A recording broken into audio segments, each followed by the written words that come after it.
For a record 6 years now, Squarespace has been helping me turn my dream into reality, and that's what Squarespace does for millions of other people too. Their industry-leading website creation tools help millions of people start new careers, build new businesses, or just get things done. They're offering a special discount to viewers of this channel, so stick around to the end of the video to learn more. Gamers, well, it happened. The Nintendo Switch 2 Direct aired yesterday, and if you were watching it, you'd no doubt be feeling pretty bad for the poor Enter the Gungeon 2 developer, since the stream totally bugged out when he was showing off his game, and it only got fixed after his presentation slot was over. Very sad times, so be sure to check out the trailer for that one. It does look great. I'll leave a link to it below the like button.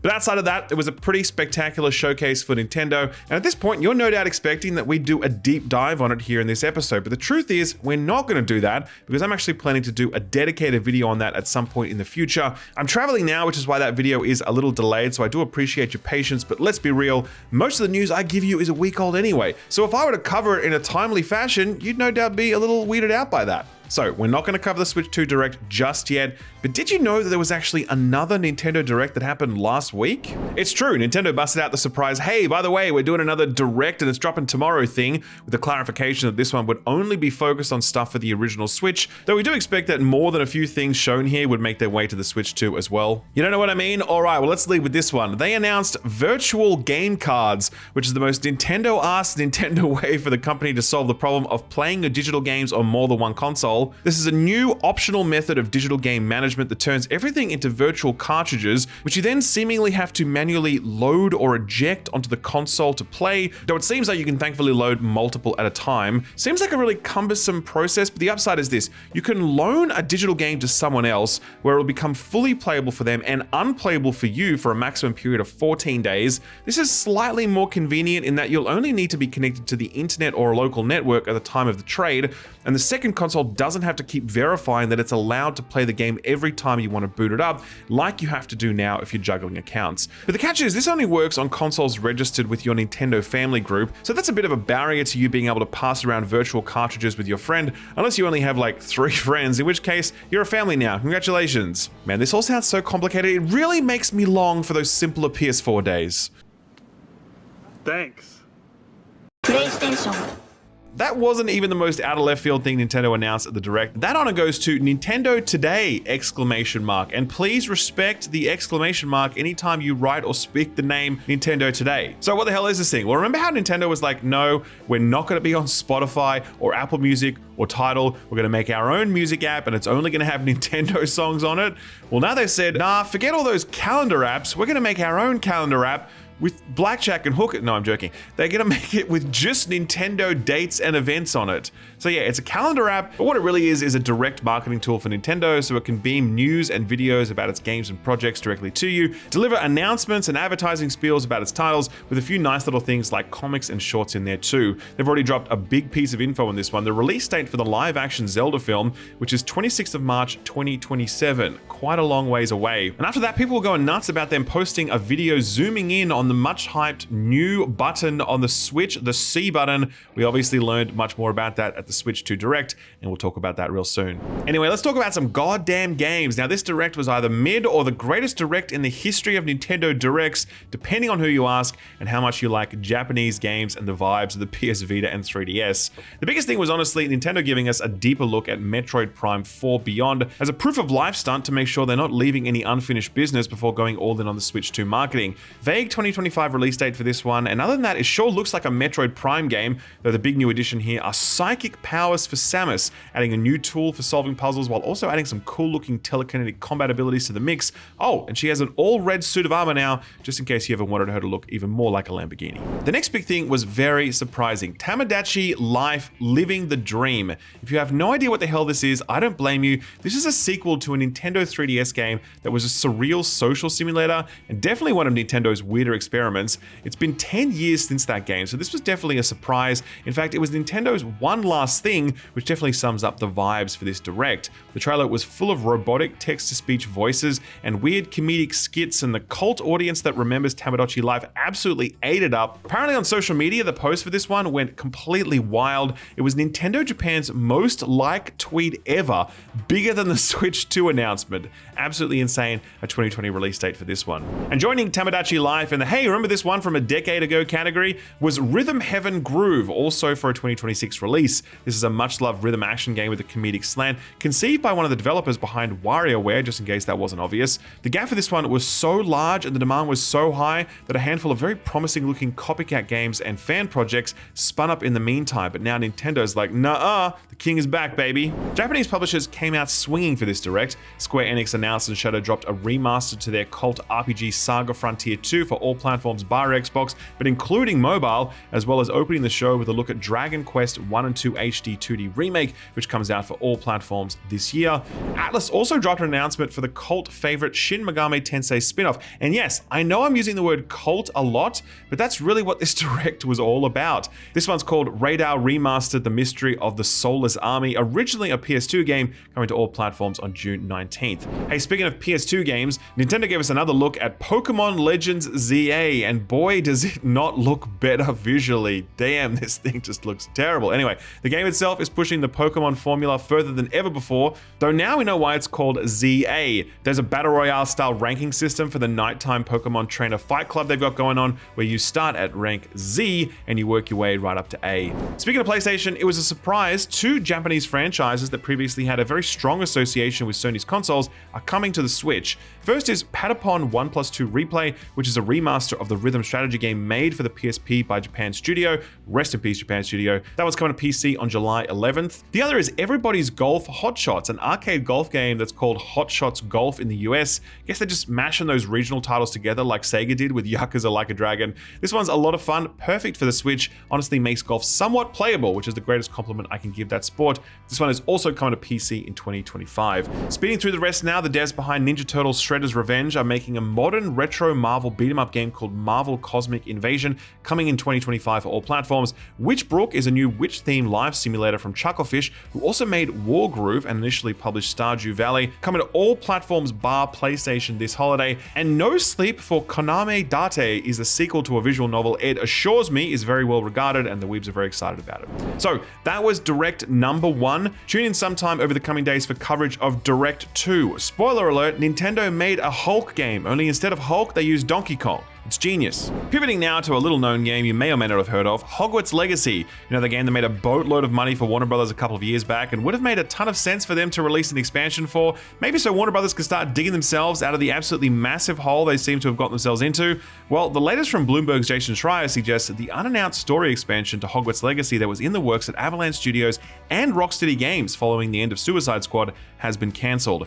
And so has the definitive release that was planned to go alongside it, both of which would have been small but probably worthwhile bumps for Warner Brothers. According to Schreier, the long and the short of it is, at least in part, the content being planned for the add-on stuff would have been, according to his anonymous sources, quote, not substantial enough to justify the price being considered, end quote. Damn man, quick question, have you considered dropping the price to something that better suited the content with some headroom for profit and then sell it anyway? Look, definitely a lot more going on behind the scenes at Warner Brothers, but things really aren't sounding great over there. Apparently they're still trucking on with the Hogwarts Legacy sequel, so it's likely all the content they were working on will make its way into that new entry, but that's gotta be like 3 or 4 years away, and Warner Brothers needs a W now. Hey, at least that cancelled Coyote vs. Acme film got saved by someone, right? The real question we've been asking for some time now is who's gonna save Ubisoft? It's clear they're not gonna be doing it themselves. Assassin's Creed Shadows hit 3 million players since our last episode, and it's a clear hit, but it's not the magic bullet that's gonna instantly eliminate all the baggage that they've accumulated over the past few years. Just to recap, several reports have been flying around for the past 9 months about the potential of a Tencent buyout and the negotiations around that.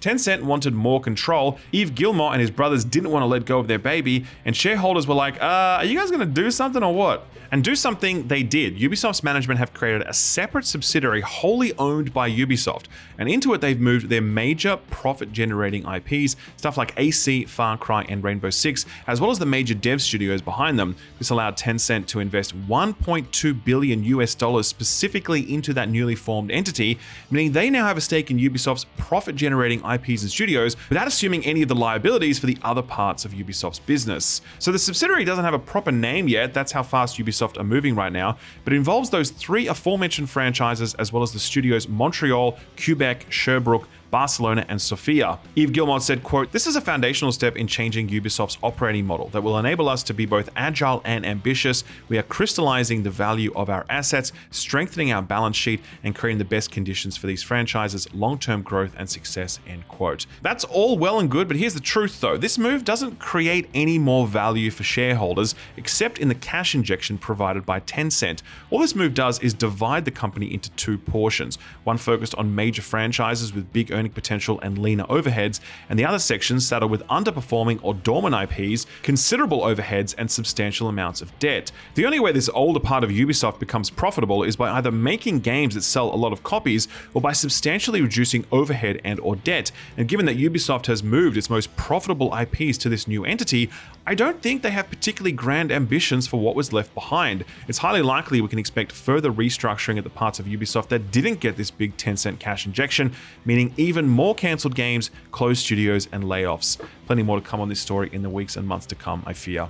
Pivoting now to GTA 6 release date news, which is basically an entire subgenre of news at this point. Bloomberg's David Weston pressed Take-Two CEO Strauss Zelnick on the lack of a specific release date for GTA 6 so close to when it's supposed to be releasing. Last week we covered a bit of reporting that suggests that the uncertainty is making publishers really nervous. Retailers probably want to know so they can clear out their stock rooms, and honestly Take-Two shareholders are anxious since they'd like to know exactly when they can expect the share price line to go up. It's definitely unlike any other AAA games marketing strategy, but GTA is unlike any other game, and Take-Two knows this very well. The reasoning, according to Zelnick, boils down to this: they want to build as much anticipation and excitement as possible. He said, quote, "The anticipation for the title may be the greatest anticipation I've ever seen for an entertainment property, and I've been around the block a few times, and I've been in every entertainment business there is. We want to maintain the anticipation and the excitement. We do have competitors who all describe their release schedules for years in advance, and we found that the better thing to do is to provide marketing materials relatively close to the release window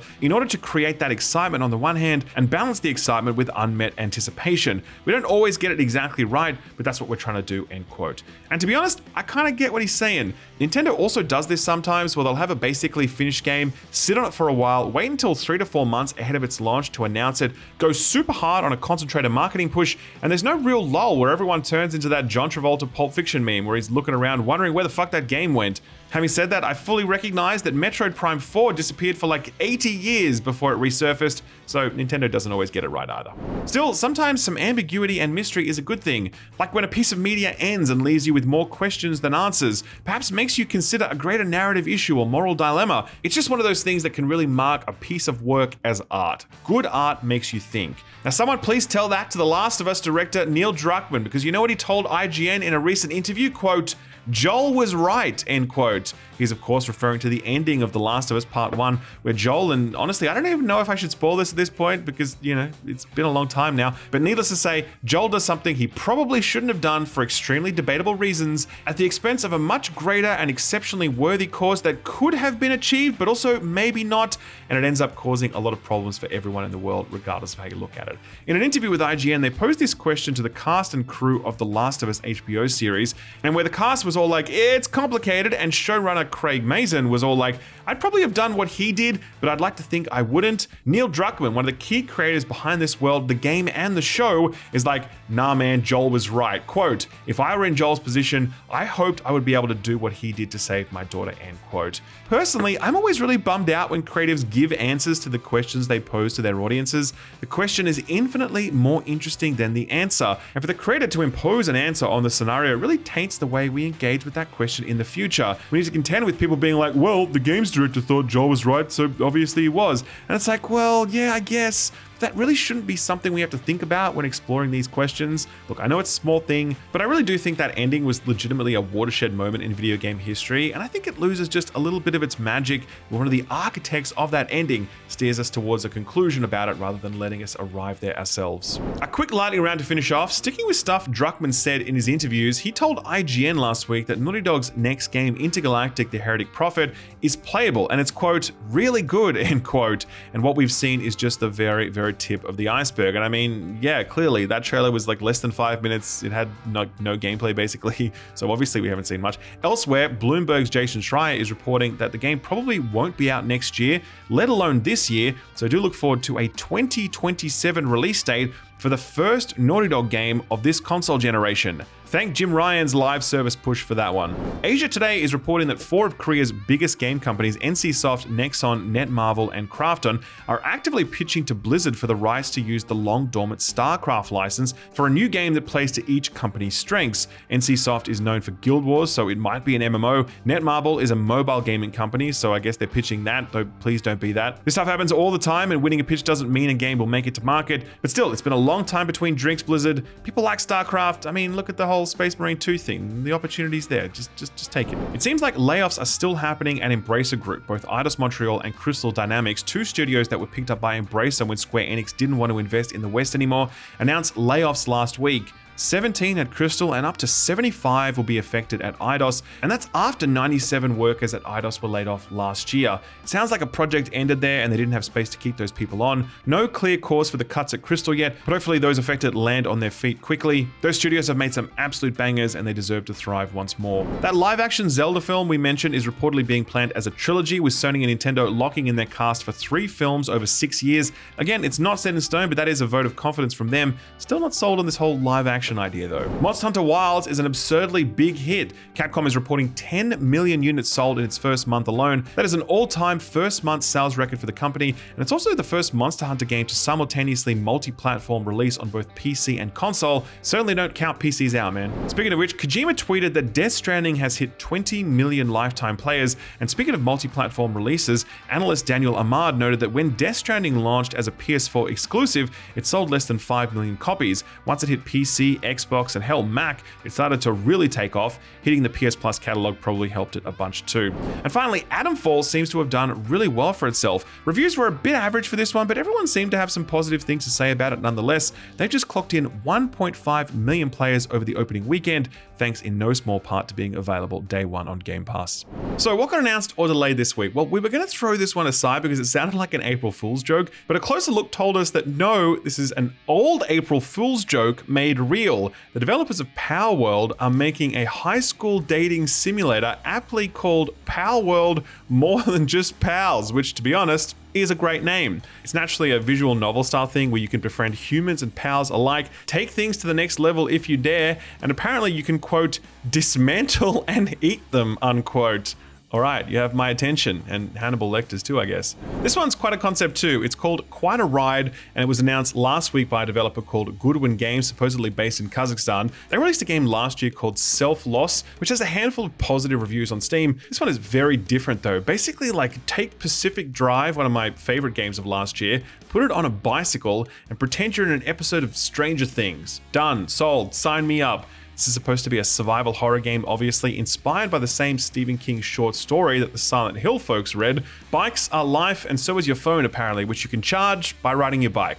First impressions are good, looking forward to hearing more. No date for this one yet, but it is slated for PC at the moment. Sticking with horror for a little longer, because every other game is a horror game these days, Frogwares has announced the remaster of The Sinking City 1 for all platforms bar Switch. This one was caught in a bit of a rights dispute a little while ago, but the Ukrainian developer clearly had a lot of love for it, because now that that's resolved, they want to port the whole thing to Unreal Engine 5. No release date for this one yet. However, this is a Lovecraftian horror adventure series, and its sequel, The Sinking City 2, is just about to wrap up its Kickstarter campaign, and they've blown well past the asking amount for this one by 400% at the time of writing, with just a couple of days to go. Nice win for those folks after so much hardship.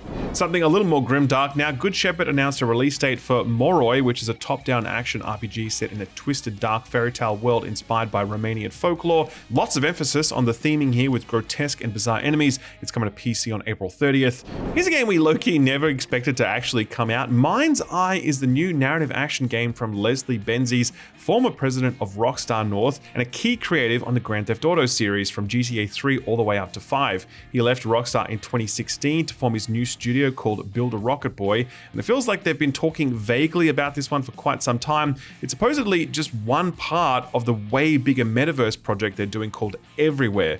Man, remember when everyone was talking about the goddamn metaverse? I feel like we're past that now, thankfully. Anyway, IO Interactive, the folks behind Hitman, are now publishing this one, and it comes out on June 10th for all platforms bar Switch. Looks nice, but the third-person shooter parts do look a little familiar based on the trailers right now, so we'll have to see how this one lands at release. Speaking of GTA, have you been recently playing through GTA and thought, man, I wish I was playing the original top-down GTA games, and it would be even better if I could play them as a cop in the 1980s? Well, you're in luck. Take a look at The Precinct, which is definitely giving off those vibes. You play a rookie cop working their way up the ladder in a gang-infested city, getting in top-down shootouts, car chases, helicopter chases even, all while solving the murder of your father, because why not? After being delayed out of last year, The Precinct got a release date for May 14th for all platforms bar Switch. Let's head over to our esoteric Japanese game corner for a moment, where there were two announcements that made their respective niche audiences very happy. The first one is Super Robot Wars Y from Bandai Namco. This is the latest entry in a series that's been going for almost 35 years at this point, but has rarely made itself available in the West. This one's getting a worldwide release though, because there are more weebs than ever before, and it'll arrive sometime in 2025 for all platforms bar Xbox. Slightly more niche now is The Legend of Heroes Trails Beyond the Horizon. This is the cult JRPG series from Nihon Falcom, who have a very dedicated fan base, where the story essentially stretches out over multiple 80-hour games. Like, imagine if all the Final Fantasy games were actually connected, and you have some idea of the ambitious insanity of this series. Big in Japan, people are really attached to these characters, and for a while was unsure whether these modern games would get English translations. Well, they did, and they started rolling out last year, and they will continue with this new one. So for everyone out there cheering, I'm really happy for you. PC, Switch, PS5, and PS4 sometime in fall of 2025 for this one. Completely unafraid of going up against GTA 6, though I expect they're targeting a slightly different market segment. Quick shout out to Prince of Persia: The Lost Crown, which is getting an iOS and Android release on April 14th. Everyone who hasn't played this, please do so. It's amazing. And finally, GeoGuessr. You know the game where you get a street view picture and you try to pinpoint where on earth it is, like the insane Rainbolt guy on TikTok? It's coming to Steam, which means it's a real game now. It's dropping in April, exclusive to PC. Looking forward to watching Northern Lion having a crack at this one. Okay, so what came out last week? Well, let's start with Atomfall, the new one from Sniper Elite developer Rebellion, who possibly decided that they want to be known for more than just ambitious X-ray shots of shooting people in the nuts. Though, to be fair, that's an excellent legacy if you ask me. Atomfall is very different, a tense survival shooter with a non-linear narrative structure, set in a very, very British version of the post-apocalypse. Over on OpenCritic, it's earned a strong average review score of 75, with many of them landing somewhere between 6s and 7s, but it's worth noting that almost all of those reviews have a pretty positive slant, which shows Rebellion have got something interesting going on here. Here's Eurogamer, who gave it 3 out of 5 stars, saying, quote, "It's rare I swing so wildly on a game as I did with Atomfall. From thinking it's a borderline dud to being keen to talk to other players about what they did and dive back into it to see more, I'm now firmly in the you should play this camp. Atomfall is largely competent in a lot of areas rather than being unique or genre leading, but I really enjoyed the world that Rebellion created, the duplicitous main characters, and the post-war sci-fi story," end quote. Austin also reviewed this one for the channel, link below the like button, and he was also in two minds about it, ultimately landing on the positive side of the fence by saying this. So when I step back and think about the experience as a whole, yeah, I can say that I really did enjoy my time with Atomfall. It gets a thumbs up from me. It has a lot of great qualities worth experiencing for yourself, things that even the AAA industry could take notes on. It's the sort of game I imagine people will look back at in a few years' time, going, hey, remember that game with that sick thing where it didn't have a main quest line? You just kind of had to figure out your own way to the end? We probably won't remember much else, but that fascinating structure and the amount of agency it affords you does give this game a timeless quality. More than anything, if you're looking for a game that'll transport you back to a time where game design was a little more simple but no less experimental, Atomfall will take you there.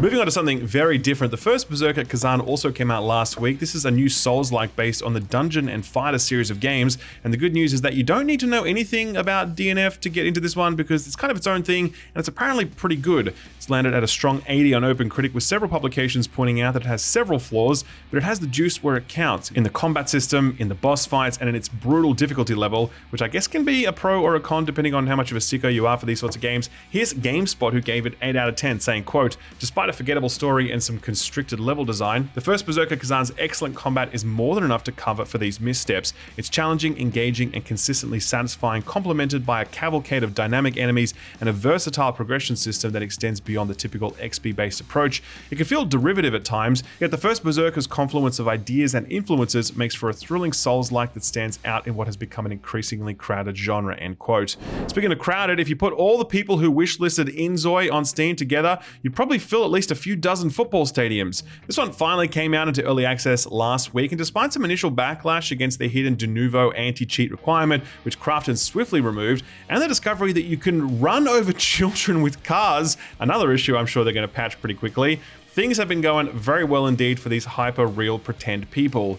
The Sims Rival is currently sitting at very positive on Steam, 83% very positive in fact, and that's after 11,000 people have weighed in. Worth noting that only about 40% of them are from English-speaking countries. Here are a few choice user reviews. I'm not even going to try to pronounce this username, but they've got over 96 hours in this thing already. Here's what they had to say, quote, "I'm a 34-year-old man and I've been with EA since The Sims, and back then this is what we thought the game would eventually turn out to be. For years and years we have begged EA for a game like this and they never listened. This game is amazing, it's only the early access, EA has been greedy for far too long, and now it's finally about to cost them," end quote. Okay. Here's another banger from Rin, who has 56 hours in this, saying, quote, "I haven't slept yet. I went through 6 boyfriends, 1 engagement, and a shrine of Nicolas Cage pics on my wall. My Duolingo plush is staring at me from the corner of my Inzoi room. 10 out of 10, best sim-type game ever," end quote. And to even things out, here's Dake Twentree, who has 20 hours in the game but opted for a not recommend at this stage,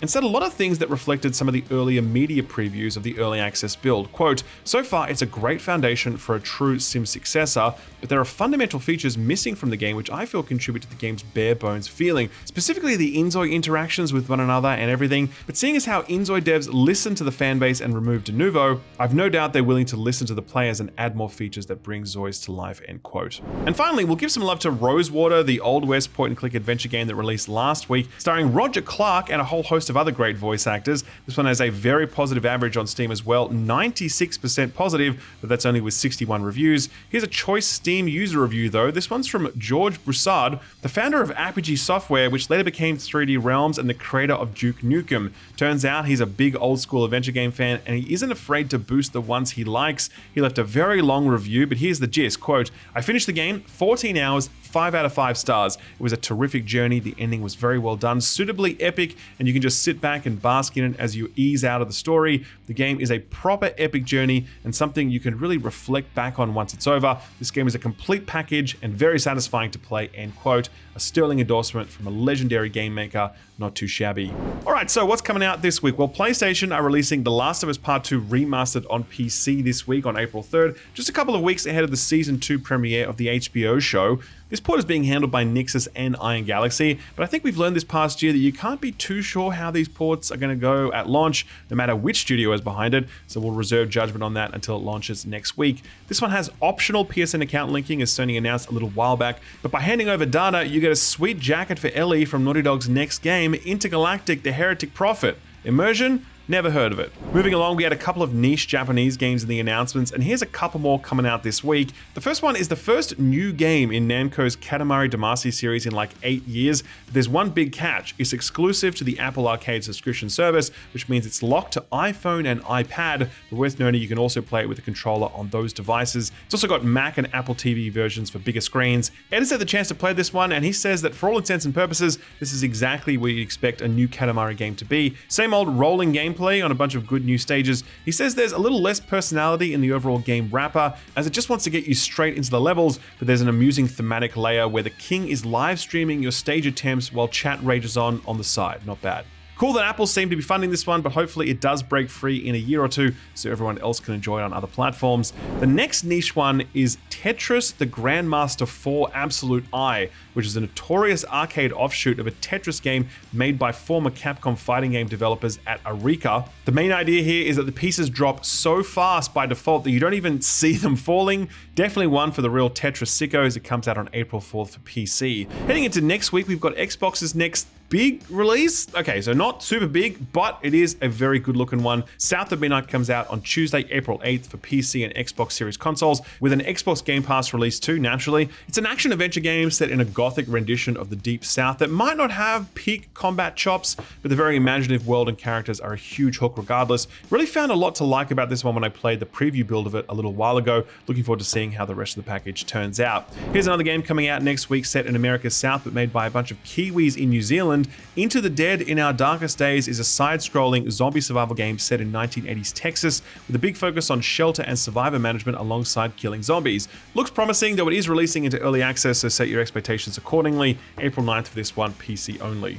Also on April 9th, we've got Commando's Origins, a kind of reboot of the real-time stealth tactics game that started back in the 90s. This genre has been having a nice little revival lately, so it's nice to see the older ones getting a look in. Set in World War II, squad-based stealth and sabotage gameplay, looks nice. PC, PS5 and Xbox Series consoles for this one, and it's coming to Game Pass as well. Final shout out for this week is something very different. Magic the Gathering, not a video game mind you, just the actual card game. I've been checking this out a little lately after spending an entire lifetime not playing Magic, a rarity for nerds like myself. But the Foundations collection they released last year has proved to be a really good entry point for people such as myself, and so far I'm having a good time with it. Since I'm sure there are more than a few of you out there who have played or are playing Magic, I thought it might be nice to shout out their major releases from time to time. Like this week, they're releasing a new expansion called Tarkia Dragonstorm, which the community is quite excited about because it's an actual honest-to-goodness in-universe Magic release, as opposed to something like a Fortnite Magic the Gathering crossover, which is an actual real thing that Magic did, mind you. It's funny learning about this stuff as you step into the hobby.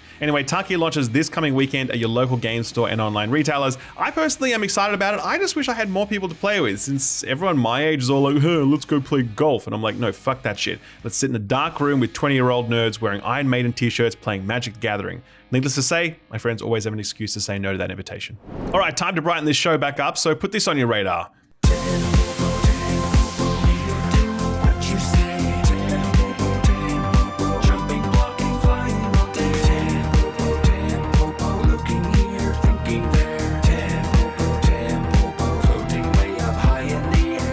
Like we said last week, a bunch of great indies are coming up this month that we want to make sure are on your wish list. And this one is called Tempopo, and it comes from our backyard here in Australia. This is a new rhythmic real-time puzzle game from Witchbeam, with a tiny studio behind the multi-award winning Unpacking from a few years back, and the excellent bullet hell game Assault Android Cactus from even further back. These folks do not like to commit to a genre, and Tempopo is a bit like a modern interpretation of Lemmings with a musical hook that brings a fast-paced element of choreography and timing to the act of guiding those little pink blob things to their destination by throwing down obstacles and abilities. Looks cute as hell, especially with the little girl in the bottom corner conducting and reacting to everything you do, but it can get pretty challenging as well, apparently. And fun fact, the composer behind this delightfully joyous music was the award-winning audio director behind Alien Isolation. Talk about range, right? This one's out on PC, Switch, and Xbox on April 18th, and if you like the look of this one, you can follow a link to it over on our Steam Curator page, which also has links to all of the other Put This On Your Radar stuff we've recently covered. I'll leave a link to all of that below the like button. Sort of free stuff time now, and it's a new month, so expect a full refresh of the subscription services and giveaway offerings. We'll kick things off as always with Epic Games, who right now are doing the whole mystery game thing. They surprised us last week with Cat Quest, a game series which is now 3 games strong and apparently meant to be pretty good. Also available was Neko Ghost Jump, yes, another cat themed game, though this one's a puzzle platformer with 2 and 3D elements. Over on PS Plus, the Essentials lineup, which every subscriber can claim, that has the excellent RoboCop Rogue City, which I highly recommend you all play. A lot of neat surprises in that one. That's also joined by the Texas Chainsaw Massacre, which is the asymmetrical multiplayer horror game, one of many, I know. And finally, they've also got Digimon Story Cyber Sleuth Hacker's Memory, which I know absolutely nothing about, but if you're a Digimon fan, then congrats if it's good. Or my commiserations if it sucks. All right, almost time to get out of here, but what better way to get some good feels this week than by looking at some of those April Fool's pranks that the brands managed to get out there this year. A lot of lame ones floating around, I gotta tell you, but there were some good ones that we liked. Let's start with this one that had us really excited for a moment, Dave the Diver Remastered, a trailer for a remake of Dave the Diver with a completely overhauled visual engine and 3D graphics. Honestly, I'd play this, but sadly, this was a fake. For now, at least, you never know. Minecraft went for the strategy of riffing way too long on a single single silly idea, and that was to flip the name to Craft Mine and pretend to introduce an update where you can craft mines. Okay, that's cute, I guess. That's fine. Every year it seems like someone goes for the whole fake dating sim thing. We talked earlier in the show about the Power World version from last year that's now become a reality. This year it was PUBG's turn to try it out on us with a playable game called Winner Winner Romantic Dinner where you date the guns. Okay, I expect that's going to be very successful in the United States. Case and accessories manufacturer D Brand had one that gave us a particularly good chuckle. They announced their Touch Grass range, a bunch of decals and cases that basically put a very small patch of grass on your device. So when you're slagging people off on voice chat or Reddit and someone tells you to go touch grass, you can tell them you're doing exactly that at that very moment. This is one they followed through on too, so you can actually order these right now. Apparently the synthetic grass will shed those, so buyer beware. And finally, ending on one that might become a reality, but also maybe not, Hoyoverse did a thing with Zenless Zone Zero where they teased a new green, clearly Xbox-themed sidekick character, and alongside it they had an announcement that X version launches on February 30th, 2022. A ton of people took this as a cruel joke that was trying to say, LeMayo, that shit ain't ever coming to Xbox, because why would it? But there was a very accurate guide button on this thing's belly, and the Xbox Twitter account responded to it saying, quote, "We dare you to do it," end quote. So, watch this space. All right, nerds, that's the show for the week. I'm currently in New York City, deliberately walking across the street when I'm not supposed to, so I can yell, "Hey, I'm walking here." So far, I haven't been arrested or assaulted, but there's still time. 1 like equals 1 character reference at my arraignment, so be sure to hit that like button, smash the subscribe button, and gently caress the notification bell so you'll know the minute that Switch 2 direct coverage goes live. A lot of exciting content coming this month, and I'd hate for you to miss it, just like I'd hate for you to miss this video's sponsor, Squarespace. One question I often get is how to break into the world of content creation. There are a lot of ways to do it, of course: streaming, community building, YouTube, games media, many ways to cut your teeth. Obviously, my stuff eventually ends up on YouTube, but what if YouTube wasn't the right fit for you? What if you wanted to build your own independent gaming outlet or blog, allowing you to talk about games how you like, building a portfolio of work as you did so that you could one day leverage into different opportunities? Well, if you're just starting out, then can I suggest this video's sponsor, Squarespace? Squarespace lets you build professional-looking websites in minutes. You just select from their extensive list of pre-built templates, customize those templates to your desire, and boom, you're in business. If you can handle formatting a Word document or a PowerPoint slide, then you are already well and truly equipped to make a fantastic looking website through Squarespace. Once it's done and your content starts going up, Squarespace has all sorts of back-end tools to help you grow your site. Detailed analytics tools showcase what your audience is clicking on, and SEO tools and social media integration make it easier for your audience to find you. Recently, Squarespace took things to a whole new level. Their all-new design intelligence framework leverages their 2 decades of experience in website creation to give you even more tools to shape the website of your dreams, helping you with things like copywriting, tone of voice, product descriptions, and more. It's an easy-to-use end-to-end solution that could be the start of your content creation journey if the written word is something that interests you. If it is and you want to get started, then visit squarespace.com to start building your website through their free trial, and if you want to get serious, use offer code SKILLUP to get 10% off your purchase of a domain name. Thanks Squarespace for sponsoring the video, and thank you for watching it.